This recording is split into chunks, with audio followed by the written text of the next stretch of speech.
Hey everyone, Anna here from Girls and Key Poetry. We do writing tips for you guys each week. I'm an editor.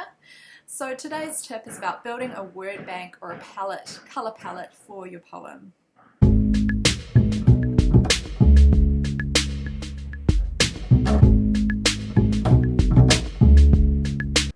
Hey everyone, today's tip is about building a word bank or a colour palette for your poem or playing in the key of. So what do I mean by that? Well, excuse the construction going on, by the way. We've got hammering and sawing going on, so I apologise for that in advance. But today's tip is about building a word bank, building a colour palette, or playing in the key of.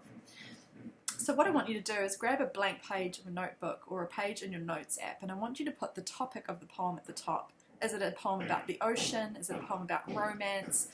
Is it a poem about nature? Whatever the topic is, write that at the top. Now what I want you to do is list exciting or interesting words that relate to that topic. Now these are like your colours. These are like additional colours that match the colour palette or the mood or the tone of your poem. Now because what we're aiming to do is create a unified feeling within the poem. So that means looking for words that are outside of the palette or outside of the key that you're playing in, for example, to use a musical metaphor.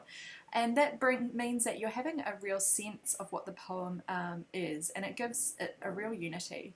So create a word bank, go online, find, for example, if you're using topic of the ocean, you can look up nautical terms, terms for knots, marine animals, marine terms, anything like that. Write them in your list, and you can always come back to them. You can always expand on that if you want to within the topic. And so what you're going to do is when you go back to the poem, you're going to look for words that are outside of the key. For example, if you're wanting to write a dark, moody poem, write dark and moody at the top of your page.